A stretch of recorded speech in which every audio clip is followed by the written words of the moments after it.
So it's kind of neat because this part of Gainesville, we're right on the line of an historic district.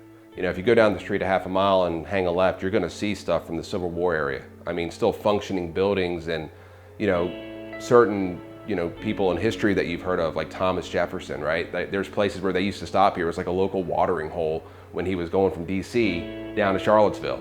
Over across the street back down, there's a little gully down there, and it was a little town that's still there. So that's pretty neat. I think a lot of folks, when they show up, and they've been watching us on the internet for a long time, and we've shown them all of our facilities that work to get this finished product out here, they're like, wow, I thought I was gonna pull up to this big place.